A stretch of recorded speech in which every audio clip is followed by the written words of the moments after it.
Баламдын 40 чыга электе 1 жылга кетти. Ал ошол ата-энесиге бесплатный кулду даярдап алып берип, үйдө иштесин, ата-энемди карасын, а мен болсо тиги кам санабай иштей берем дейт. Өтө өткөн жылдарчы келет, кайра эле кетпейсиңби, кетпечи болду десем деле, кетпейм деп коюланан. Мен эч ким токтото албайт. Мен барам. Чоң шаардагы мегаполиске барганда аяктын менталитети башка, жүрүм-турум башка, ага тез эле жагат, анда эркиндик. Кайненеңе ысык чайын берип кой, тамагын берип кой. Күйөөң турганда. Бул деле убактылуу нерсе, бир аз чыдасаң көрүнүп кетесиңер анан. Негизи дистанттык үй бүлөнүн терминдери сөзсүз түрдө терс таасирлери аябай көп. Акча салса, апасына же атасына салат, же бир туугандарына салат, аялына салат. Мисалы элементардуу түрдө кийимине ал тургай, билбейм, гигиеналык бир каражаттарга ал тургай. Айзы келгенде дагы ошол каражат үчүн барып кайненесинен негизи көбүнчө күйөөлөрү башка аялдар менен жашат да. Өзүм да эч кимге каалабайм ушундай жашоонучу.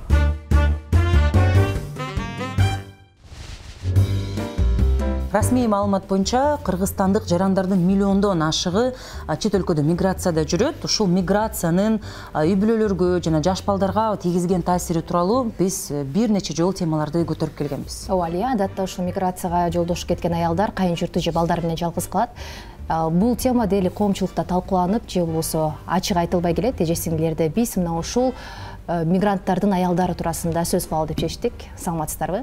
Анда эмесе студиябыздын бүгүнкү коноктору мигранттардын кесиптик кошундар бирикмесинин негиздөөчүсү Гүлнара Дербишева жана Айжаркын. Студияга кош келипсиздер. Адеге деле Айжаркын, сизге чоң рахмат. Анткени биз ушул берүүгө даярданып жатканда оңдогон кыз келиндердин арманды уктук. Оңдогон келиндер менен сүйлөштүк, көпекке алыштык, бирок делик алардын баары тең студияга келип берүүдөн баш тартышты. Буга менче баарыбыз эле түшүнүп турабыз. Көбү кайын журту менен ушуга чейин жашайт. Жана ушул коомчулукка белгилүү болууну каалабайт. Ал эми ушул Айжаркын дагы белгилүү себептерден улам азыр жүзүн жашырып, аты жөнүн өзгөртүп, өз окуясын айтып берген жатат. Дагы бир жолу рахмат. Эмесе ушул сиздин окуяңыздан баштасак, сиздин жолдошуңуз дагы миграцияда болгон. Эгер мен адашпасам, ал азыр эми мурунку жолдошуңуз болуп калды. 2015-жылы мен ала качып кеткен, бир көрүү эле. Анан кайнене кайнатамдар менен чогуу жашадык.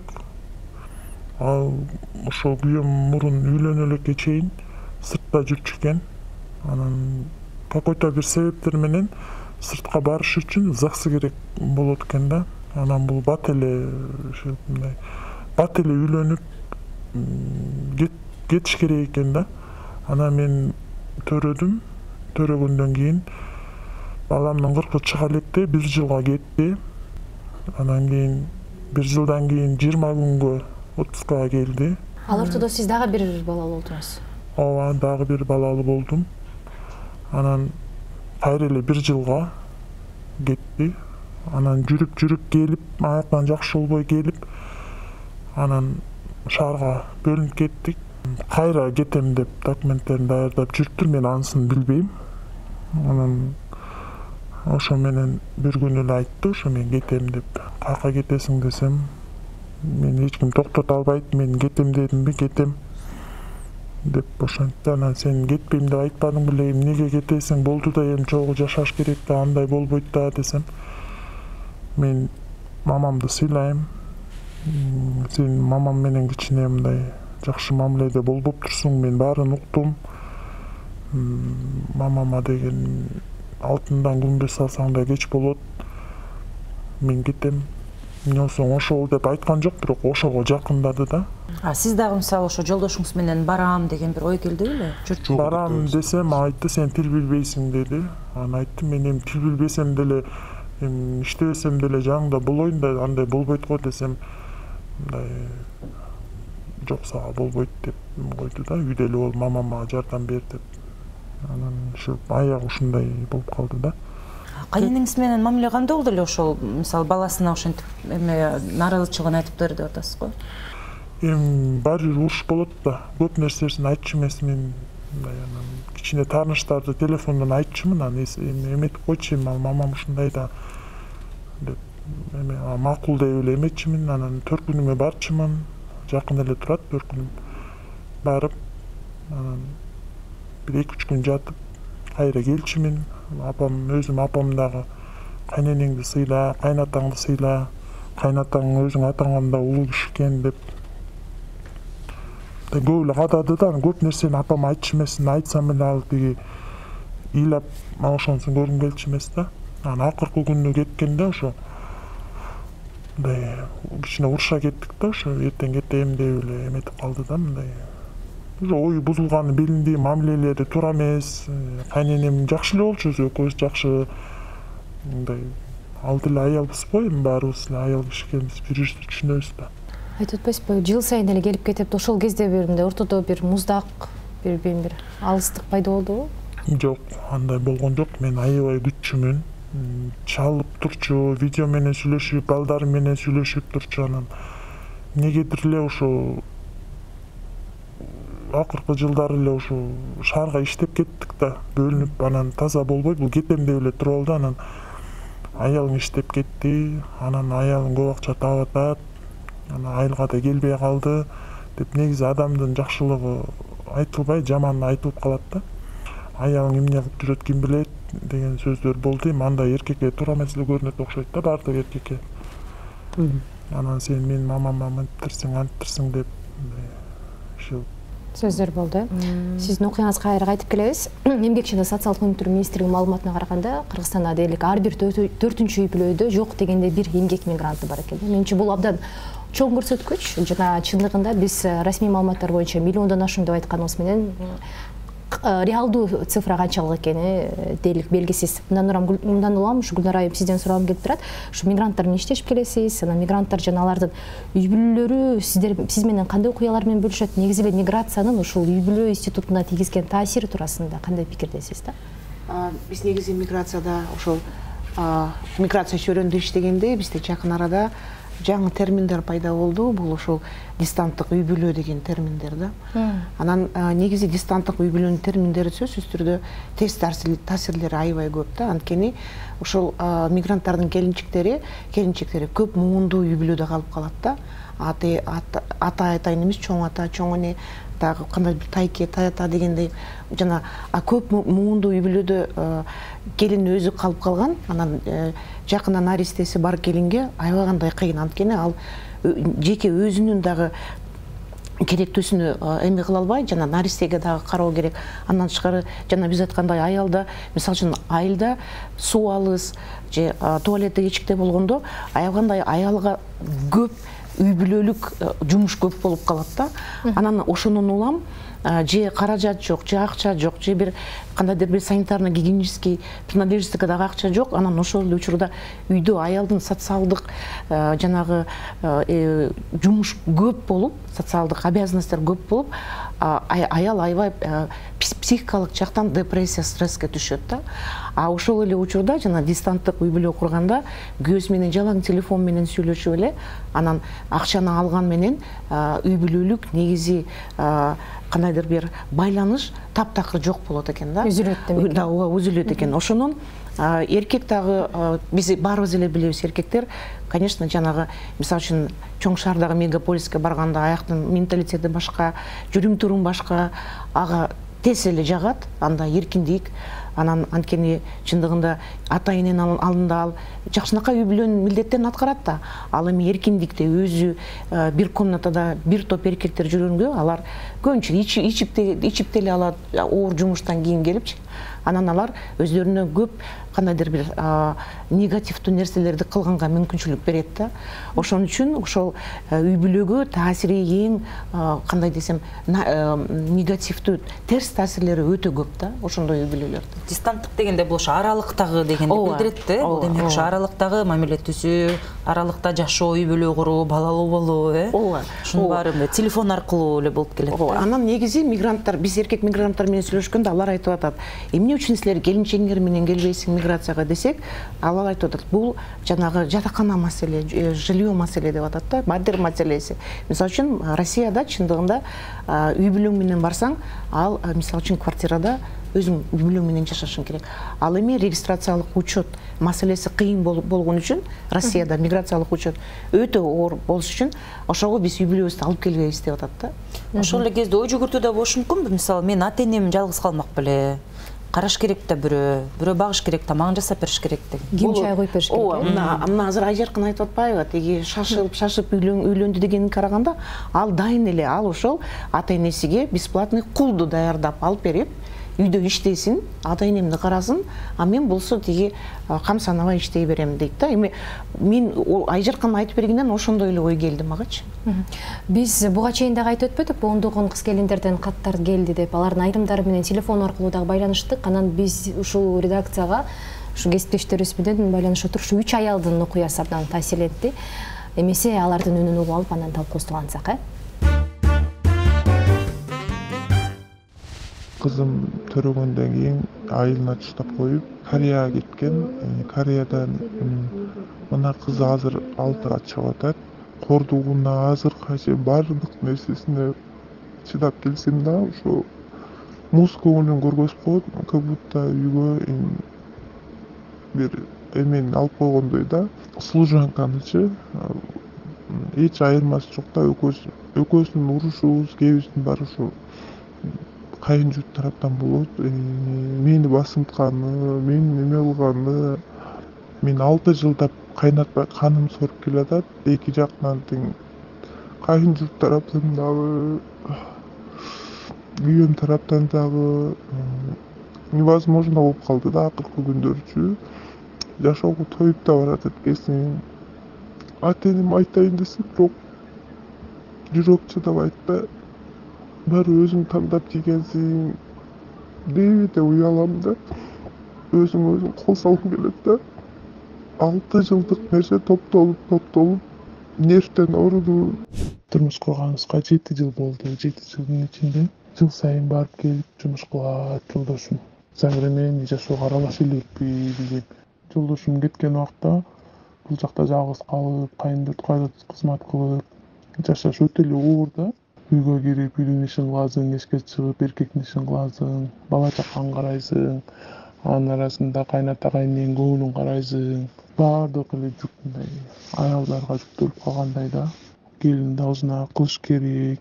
Ушул нерседен көп запкы жейбиз, бул нерсе бир эле мен эмесмин. Мага окшогондор толтура да Кыргызстанда. Ушу эркектерге айрыкча кайрылат элем, кайын журтка кичине эле түшүнүчтүк менен карап, келинге деле поддержка берип, келиндер көп эле азап чегип, көп нерсеге чыдап жашап аткан убагыбызда азыр. Күйөөң жок болсо, кайын журтта жүрөсүң, ошо балдарың бар, балдарыбыз кичинекей, ар кандай болот, кээде өзүң ооруп каласың, кээде балдар ооруп калат. Кайын журт деген стрессти, сенде барбы жокпу, ооруйсуңбу, башың ооруйбу, башка жериң ооруйбу, кайын журттан түшүнгүсү келбейт. Лишний раз басып койсоң көчөгө, лишний раз кийинип койсоң, бир халат алып, экинчи халатты кайра бир жумадан кийин же бир айдан кийин экинчи халат алып койсоң, халатка тойбойтабы же кийимге тойбойтабы деген сөздөр болот. Кечке эле үй оокат менен алып урушуп эле ушулардын тамагын жасап, үйүн жыйнап, үйдө айылда тем более бүтпөгөн оокат дегендейчи. Күйөөң жок, жашоор эле.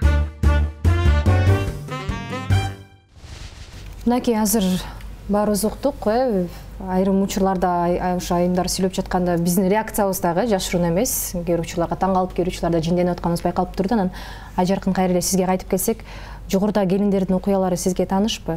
Катардагы эле күнүмдүк иш окаттардан баштап айтып бере атышпайбы? Сезимдери, жалгыз сездим өзүмдү деп атышат.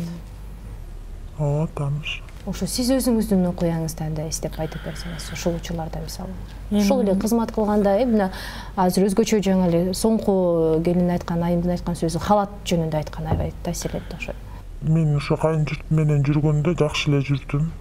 Мен мындай болуп кетерин билген жокмун. Жакшы эле кызмат кылып эле, күйөөм жок. Күйөөм ордуна кайненем экөөбүз барчыбыз. Кайненем деле мындай карасаң түшүнүктүү аял да.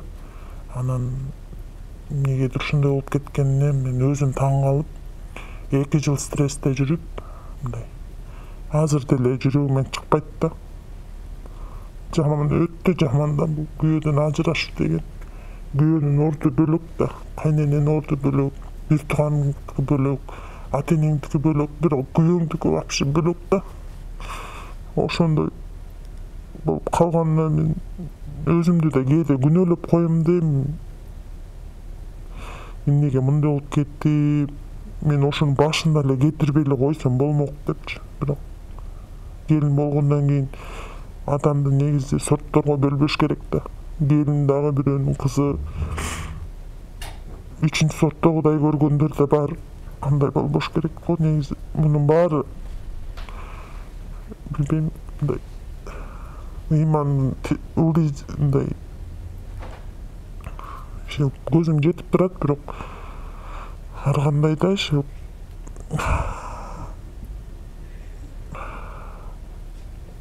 жакшы күндөрүм болду. Күйөөм менен чогуу тияка бардык, бияка бардык.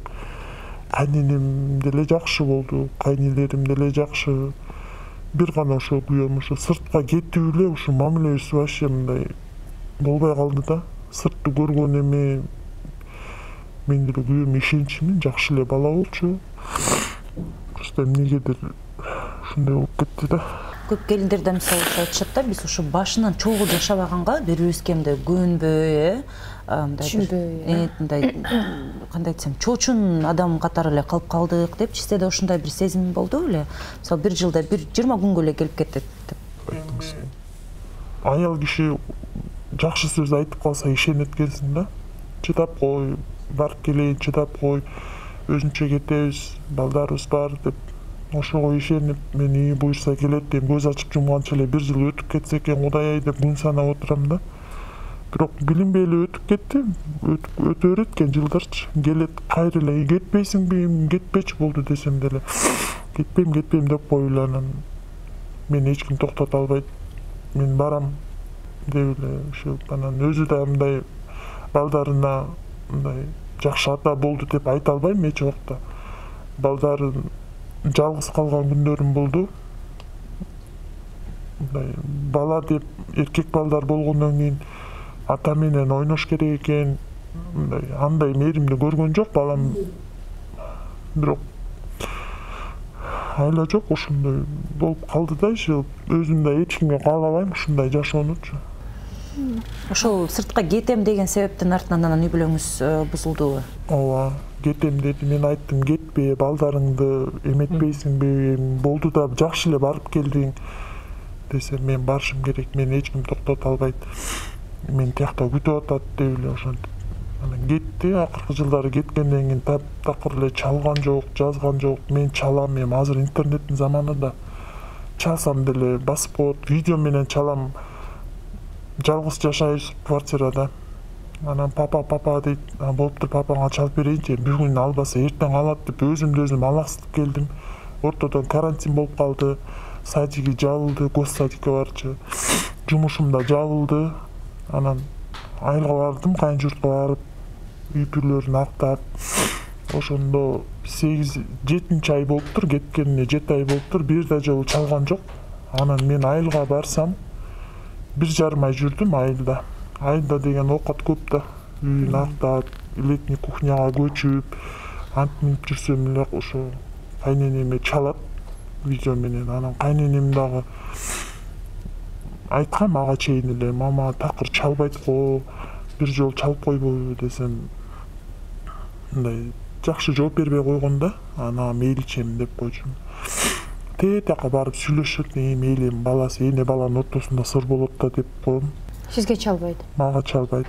Анан кайра айтам, баласына чалып койбойбу жок дегенден, баласы сүйлөшмөк да десем, билбейм деп коет.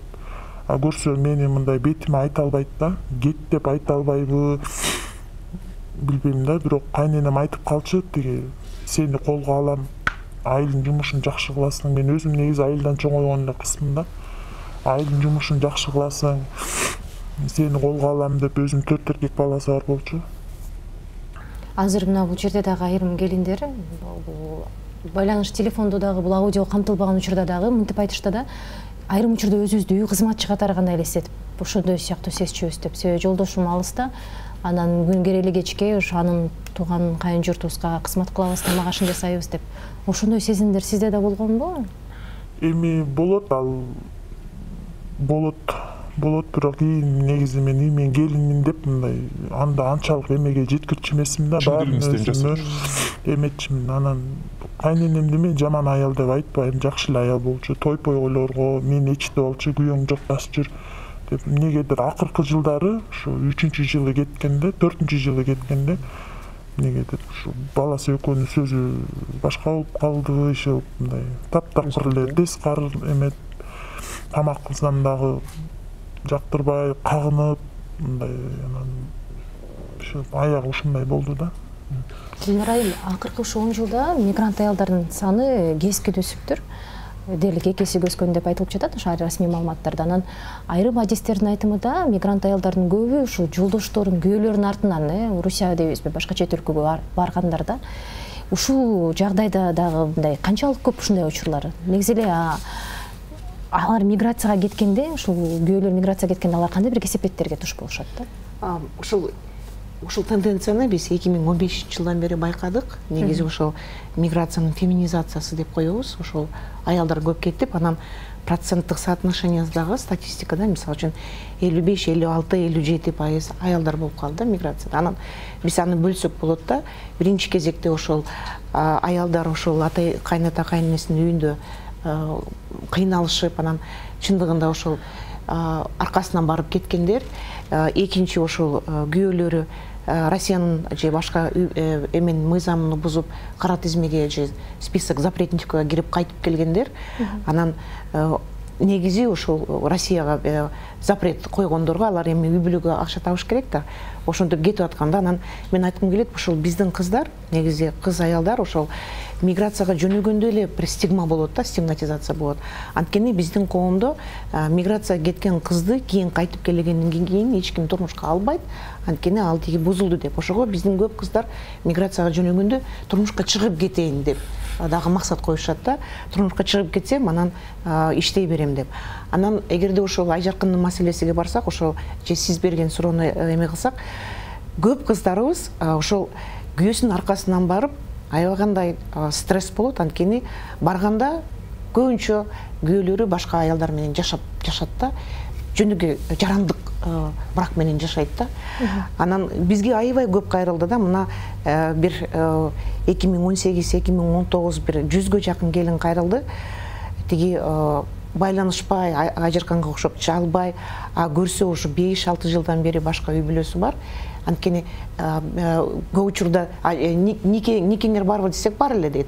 Ошол эски никесин эме кылбай эле, уже мисалы үчүн Россияда жарандык нике менен жашап жүрүп, уже бир топ баласы бар экен. Сөзүңүзгө да кошумча, баягы көпчүлүк учурда да телефондон талак берип коюп, анан кийин жашай беришет эмеспи? Анан артынан ошол кой талак берип койдук, барып үй бүлөмдү сактап калайын, мындай болбойт деп артынан баргандар да бар, же болбосо бул жакта калып кетет. Күйөөсү талак берип койду. Ошол убакта аялдар кимге барып колду издешет, кайсы жактан жардам? Анан таптакыр мындайда Россияда булар таптакыр бесправный калышат дагы, жана коомчулукка, диаспораларга кайрылат биринчи күндөрү, анан бир жардам берет, эки жардам берет. Анан ушунчалык Россияда кыйналышып, жумушка кирет өздөрүчү, бир жанагы 20-30 киши жашаган квартирада же хостелда жашайт дагы. Анан чындыгында аябагандай стресс болуп, жанагы суицид маселеси дагы келе берет экен да аларгачы. Мына Кыргызстанда калгандарга дагычы. Анан ошон үчүн биз ошол былтыры пландашып, анан быйыл ошол майда атайын мартта ошол чечтик эле, ошол элчиликтин базасында бир кризистик борбор же шелтер деп ачалы депчи. Негизи бул шелтер да, кризистик деле эмес. Анткени башкалкалоочу, анткени ушундай аялдар, мына мисалы үчүн же мисалы үчүн мындай аялдар бар да, барат, жашайт миграцияда. Ал эми күйөөсү аябай жанагы абьюзер болот да, урат. Жок жөндөйдө арак ичет, ура берет. Себептери жок. Анткени биздин эркектер азыр мына Россияда согуш башталып атат, кээ бирде повесткалар келет. Аябай өздөрү дагы ошол стресс болушуп дагы ошол стрессти ошол аялдан чыгарат дагы. Аны бир сүйүү мамиле каякта, ал жөн эле аябагандай катуу жана зордук зомбулук көрсөтөт да. Анан ошондой аялдарга биз атайын ошол башка калоочу жайды ачып койдук. Мына биз ачы электе эле 3 аял жашап турду. Азыр мына 9 аял бар бул борбордо. Өзү негизи 9 орунду. 9 орунду. Азыр ошол 9 орун толук балдар менен жашап атат. Негизи база кичине. Ал базаны кичине расширение кылыш керек да. Биз буга чейин бир нече жыл мурда ошол Орусиянын айрым шаарларында кыдырып миграция жөнүндө тартып жүргөн окуя азыр эсиме келип түштү. Кыргызстандык жана борбор азиялык мигрант аялдар иштеген ашканага кирип калсак, аялдардын көбү камерадан качып жатышты да, кыргыз аялдар. Анан айрымдары менен камера сыртында сөйлөшүп туруп калганымда ошол көпчүлүгү күйөөлөрдүн артынан барып, бирок үй бүлөнү сактай албай, же күйөөсү башка бирөө менен жашап жатканын көрүп, намыстанып, кайра Кыргызстанга кайтып келген эмес да. Кайра андан ары ой тери иштеп, ошо балдарымды алыста болсо да багам, эми андан ары дагы бир өзү дагы стресс абалда, андан ары эмне кыларын билбеген бир учурларды байкаганбыз да. Анан тиги биз постоянно баарлашабыз алар мененчи, түз байланышта болобуз. Анан айтып атат да, негизи мен кыргызча так сөз таба албайм ал сөзгө. Тиги биз аял киши дейт, Кыргызстанда калганда эле миграцияга күйөөбүз кетип атканда эле жана бесправный калабыз дейт да, таптакыр эмебиз жок. Бизге кандайдыр бир empowerment керек дейт да, мындай өзүбүздүн күчтөндүрүү. Биз мисалы үчүн канета кайнинин үй бүлөдө да жашаганда кандайдыр өзүбүздүн дагы эмебиз болуш керек да. Орду сөзүбүз, пикирибиз дейт. А таптакыр же орду жок, же пустое место, же пикирибиз жок. Биз ушунчалык стигма болобуз дейт. Кээ бир учурда эркектер көп эле билем элетте акча салса, апасына же атасына салат, же бир туугандарына салат, аялына салбайт. Мисалы элементардуу түрдө кийимине алып тургай, билбейм, гигиеналык бир каражаттарга алып тургай. Айызы келгенде дагы ошол каражат үчүн барып кайненесинен негизи бул сөздөрдү эч кимге ачык айтышпайт, бирок маселе бар. Ошо анан диги дейт, мисалы аркасына барганда биз үмүт кылабыз, ошо балким бизге кайнета кайнене жок, өзүбүз күйөө менен жашаганда бизге өзүбүзгө ошондой кандайдыр бир өзүбүзгө властный полномочия керек берилип калат дегенде ошондо дагы жок, аякта дагы жок. Анткени аякка баргандагы бар жокту эркек чечип атат деп атат да, күйөөлөрүбүз чечип. Жаркын, сиз дагы ушул көпкө чейин айтып атпайсызбы, мен үй бүлөнү сактап калганга аракет кылдым деп. Анан аялдардын көбү ушул бактысыз жашап жатканына карабай, эмнегедир үй бүлөнү сактап чыдаганга аракет кылат да. Мындан улам ушул же болбосо баягы экономикалык бир көз карандылык, акча жок, кантип жашайм, кантип балдарымды багам, же болбосо элдин айыптоолору кандай болот, мисалы дагы бир айым айтып атпайбы, мен ата энеме айткандан коркуп бийлеп аттым деп. Сизде кандай бир сезимдер болду ушул үй бүлөнү сактап калганга, эмне себеп болуп жатты ошол кездерде? Сабырдуу бол дей беришет да. Ушу сабырдын мындай бир чеги барбы? Канча убакытка чейин сабырдуу болуп келет да? Мына 4-5 жыл катарынан, мисалы, сиздин учуруңузда. Мен деген мындай көп деле мындай муну алам, тигини алам деп айта албайсың да. Өзүңдүн апама айтчымын, байкелериме айтчымын. Телефон дейм, азыр телефон деген жакшы нерсе го. Анан кайненеме айтпайм дагы, алар ай күйөөң биякта жүрөт, эмнең бар, эмнең жок, базарга баратам, эмне ала келейин, же жүр деп айтпайт эч убакта. Баардыгы эле ошондой эмес окшойт. Өзүнүн кызындай эч ким көрбөйт да. Мейличем мен келинимде деп эле өзүңдүн миссиямды аткарып жүрө бересиң. Анчалык деле мен мондай кийинем, тигиндей деп бала менен үйдө отурдум да, мен анчалык деле мондай аларга бир мындай бир кыйынчылык келтирген жокмун акча жагынан. Айылда жашасаң деле майда чүйдалар керек болот негизи. Аялдын майда чүйдасы көп го. Бирок муну алат элем, тигини алат элем, тиги тойго тиги көйнөгүмдү кийип баргам, мен муга башка алышым керек деп айта албайм. Себеби жолдошуңуз сизге өзүнчө акча салчу эмеспи? Жок, салчу эмес, салганга болчу эмес. Көрсө болот элекен, мамасына салып жүрүптүр. Квитанцияларды көрүп калам. Анан мейличем мамасы дейм, сала берсинчи. Бирок сизге салганга болбойт деп айтып Мага салганга болбойт деди да. Бир жолу эле ушу $50 салды. Аны да аябай көп көрдү. Салдым деп. Макул деп мен ошентип койчумун да. Аябай да акча керек, акча бер деп, андай жерим жок негизи. Биякта жашаганда деле акчаң гана тигиндей деп. Мындай коркуп берчүмүн да, мындай анын акчасында менин эки ишем бар деп элечи, мындай ушундай биздин аякта ушундай болуп калыптыр. Кайненем менен жүргөндө деле мама мага бул керек, тиги керек деп айта албайм, бирок продуктуну айтам. Мама бул төгөнүп атат, тиги төгөнүп атат, базарга барсаңыз муну ала келиңиз, бул жок болуп калды деп. Кийим жөнүндө айтпайм да, мындай оюма келчи, мындай кээде аяшкалар болуп калганда жашынакай кийинип барса деп проблема кылчу эмесмин да. Койчу деп. Бирок кээде кысыласыз да, мисалы башкаларды көрүсүз. Кысылам, бирок Балдардын деле муктаждыктары бар. билгизбегенге аракет кылам да. Буюрса күйөөм келсе баары жакшы болот, кичине чыдап турайын. Өзүм да апамна айтчы. Көп эме кылба, баары жакшы болот. Чыдап кой деп элем. Күйөөм келсе эми буюрса жакшы болот деп элем. Анан ошого ишенип. Сиз сыяктуу ушул калып калган, бул жакта калган аялдардын баарынын эле бир тилеги кыялы ошол болчу деп, буюрса күйөөм келсе баары жакшы болот. Бир аз чыдап коеюн, кичине калып деп. Анын үстүнө деген өзүңдүн апаңдын сөзүн эки кыла албайсың да. Тигинин кызы ажырашып келиптир дейдирбей, жашынакай жашаганын кайненең эмне ысык чайын берип кой, тамагын берип кой. Күйөөң турганда бул деле убактылуу нерсе, бир аз чыдасаң бөлүнүп кетесиңер анан дечи да. Анан макул апа, макул деп эле. Гүлнар айым, азыр биз Айжаркын дагы айтып атат, мына ажырашып кеткенин буга чейин да айтып өтпөдү, Алия да айтып өттү талак маселеси туурасында. Бул эми мындай суроо да жаралат да, Кыргызстанда калып же ажыраша албай, же ажырашкандан кийин алимент ала албай калган, арсар жолдо калган аялдар дагы бар да. Ушул жолдоштору миграцияда болуп, алардын маселесин ким карайт, негизи ким колдойт? Ушул учурларда да силерге кайрылгандар болду беле?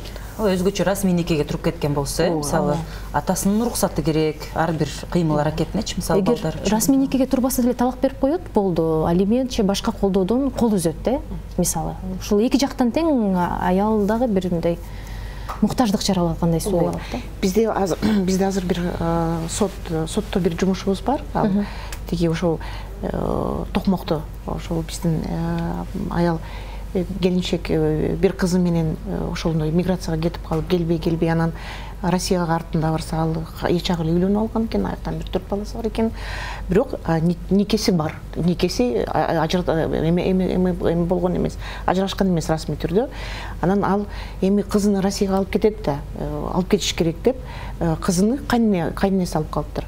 Анан кызды мага бергиле, мен ал Россияда аркасынан барып уялып калып калды да, Россияда иштейм. Эми кызды бергиле мага, мен кызы менен жашайын десем, атасынын эмеси керек экен, уруксаты керек экен. Анан же эмени ажырашыш керек экен. Күйөөсү азыр буга жагып атат да. Кызы дагы бербейм дейт, жанагы ажырашканга дагы уруксат бербейм, мен тиякта жарандык нике менен жашай берем, бирок кызга алимент алам депчи. Эркек кызга аялынан алимент алып атат да. Анан негизи биз ушундай дагы кейсти көрөбүз да жашообуздачы. Анан мына азыр жана депутаттар деле көтөрүп атат, жана активисттер деле көтөрүп атат, ошол алимент төлөбөй качып жүргөн мигранттарды вообще чет жакка чыгарбаш керек. Бир жагынан, конечно, бул укук бузуу, фундаменталдык укугуну бузабыз на свободу передвижения. Бирок алимент төлөбөй качып жүргөндөргө жаза көрүш керек да. Кантип анан аларга же мисалы чет арада кетип атканда ошол жерде эле төлөп коюп анан чыгып кете бер деп эми чыгарышыбыз керек да. Эмнечи? Анан жылдап, 10 жылдап, 15 жылдап алимент төлөбөй жүргөн эркектерибиз, мигранттарыбыз аябагандай көп. Аялдар, биз аялдар күчтүү, кандай нерсе деле. Кыргызстанда калып аякуштар иштейт барычы, оор жумуштат, эчиктеги сатууга да эчтекенин жумуштан качпайт иштейт, а эркектерибиз өздөрүнүн балдарына бир кичинекей эле алименттер төлөшпөйт да. Айжаркын, азыр сиздин жолдошуңуз алимент төлөйбү балдарыңызга? Төлөйт. Канча айына? 4000 төлөйт. Бир балага 4000 жаат. Минималдуу, бул сот кесип берген алиментпи? Же өз сот кесип берген алимент. Жетеби, мисалы ушул? Жетпейт да. Бир балага бир айга 4000 сом азыр замандын кымбатчылыгы болсо, ойнок бала жетпейт да. Кийим, тамак аш, бакчасы, мектеби деген сыяктуу. Жетпейт. Анан көп мигранттар мынтип алдайт экен аялдарына. Тиги сен сотко бербей алимент демеген. Мен сага тиги символический сумманы өзүм берип турам, сен сотко бербе деп. Алименттен баштап. Алименттен ооба деп. Анан кичине төлөп, анан жок болуп кетет да, алдапчы. Негизи эле бизде көбүнчө баягы расмий эмес, мындай баягы мусулмандык никеге туруп коюп эле кете беришет эмеспи? Андан кийин баягы телефондон талак берип коет, келин кайненесинин үйүнөн чыгып кете берет балдары менен. Анан ойлойт да, биз эми расмий никеге турбасак, мен кантип алиментке берем, же расмий түрдө ажырашпасак, үйлөнбөсөк деп, ошол жактан да, юридикалык жактан дагы көп билбестиктер, маалыматтын жоктугунун артынан анан мен алимент алууга укугум деле жок окшойт деп деле жүргөн канча миңдеген келиндер бар бизде. Ооба, ошол деле мисалы үчүн өзүбүздө ошондой келиндер. Бул жана документирование деген маселени биз көтөрүшүбүз керек мектептен элечи. Бизде кыздар көбүнчө мектепти бүтүп эле анан турмушка чыга алат дагы, жанагы никесиз эмесиде жашайт. Анан таптакыр билет, мүлккө, алиментке, анын жерге ушундай эле эркектер укугу бар экен, балдарга укугу бар экен билбейт да. Ошого биз мына мамлекеттик эмес уюмдарды биз айтып атабыз, аябай активдүү иштейт да. Ошол аялдын ошол айрыкча никеси жок мезгилинде кандай укук, никеси жок мезгилде таптакыр укугу жок болуп калат. Ал түшүнүктүү да. Бирок ошого дагы карабастан, эгерде түшүндүрүү иштерди жүргүзүш керек да, никеге тур, ошондо сен мүлккө, жерге, расмий нике, мүлккө, жерге укугуң болот. А көп кыздар маани беришпейт убагында, анткени кичинекей болуп калат, мектепти бүтүп эле билбей калат, кайненен кайнатасынын прессингиде калып калат.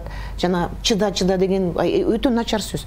Күчтүү аял, чыдаган аял андай эмес да, туурабы? Өзүнүн сөзүнүн пикирин айтыш керек, любой эле аялчы. Гүлнур айым, азыр эми биз албетте миграция агымын токтото албайбыз. Биз тилекке каршы ушул күнгө чейин дагы деле мигранттарды миллиондон ашык деп атабыз, алардын саны барган сайын өсүп баратканын айтып жатабыз. Ошол эле кезде эгер ушундай сыяктуу ситуацияга, жагдайга үй бүлөлөр туш болсо, ошол эле кайын журту менен калган келиндер болсо, же үй бүлө миграциянын айдан эки жакка, жубайлар эки жакта болуп кала турган болсо, эмне кылыш керек да? Бир мындай кеп кеңеш менен. Ошол эле мисалы айымдардын бири айтып атпайбы, жок дени бир аз эле түшүнүп койсо бизди, бир аз эле кээде колдоп койсо деген сыяктуу. Чыдаганга деле даярбыз. Бир суранычын айтып атпайбы, эмне кылыш керек андан ары деген сыяктуу маселе жаралат да. Ошондой жанагы күйөөсү миграцияда жүргөн мигранттарды күтүп аткан келинчектер өздөрүнүн чаттары бар да, WhatsApp, Telegram чаттары бар. Анан аябаганда көп окуп калам да. Эч жака кайта албайбыз, эч жака кайрыла албайбыз, кандай кылабыз? Анда хотя бы бири-бирибизге жардам берели деп турат да, жанагы өз жардам топту бири-бирибиздин арабызда түзөлү. Анда ошол бизге коомчулук, аксакалдар соту, аялдар кеңеши эч качан жардам бербейт. Биз анда хотя бы өзүбүз бири-бирибизге жардам берип, өзүбүздү кандайдыр бир акчалай айландыруу эме кылып алсак, анан бир топтолушуп бирдем иш-чараларды уюштуруп, жана жергиликтүү эле мааниде кичинекей кылалы дейт. А негизи мамлекеттик саясат, мына биз атайын бизде аялдардын кеңеши бар, жана гендердик совет бар, ар түрдүү эмелер бар. Биз мен ойлойм, хотя бы жергиликтүү деңгээлде бир борборлорбу, жалаң эле жанагы кризистик борборлорду биз жалаң эле үй бүлөлүк зордук-зомбулукка душар болгон дейбиз. Ошол ал деле зордук-зомбулукка кирет миграция немесе. Бирок кандайдыр бир специфический юристтер, психологдор иштеп туруш керек да. А жанагы кыздардын өзүнүн ою аябай мага жакты да. Биз өзүбүзгө өзүбүз жардам берип туралы депчи. Жана ошол берүү менен дагы мындай эч айткыбыз келбейт, ушундай миграцияда жүргөн эркектердин, аялдардын баардыгы 100% ушундай жаман начар мамилеге туш болот, же кыйналат, же ажырашат деп. Албетте жакшы тил табышып, түшүнгөн, жакшы көргөн кайнене кайната менен жашап жүргөн деле кыз келиндер албетте бар. Алар үчүн дагы биз ушул алардын да үнүн жеткиргибиз келет. Андайлар да бар. Бирок биз бүгүн ушу берүүбүздө ушул жабыркаган, кыйналган келиндердин үнүн жеткиргибиз келди, албетте. Албетте ушул программа тийиштүү эле адамдарга, ошол эле балким чын эле азыр колдоого муктаж болгон биздин кыз келиндерге, же болбосо миграция учурунда жүргөн ошол эле келин багып жаткан кайын журтка, же күйөөлөрүнүн жолдошторуна дагы бир сабак дебесем дагы маалымат иретинде болот деген ишеничте биз программабызды чыйынтыктайлы. Келип бергениңиздер үчүн чоң рахмат. Берүүнү кесиптешим Айгерим Акылбекова жана мен Алия Суранова болуп алып бардык. Сиздер менен эмки берүүгө чейин коштошобуз.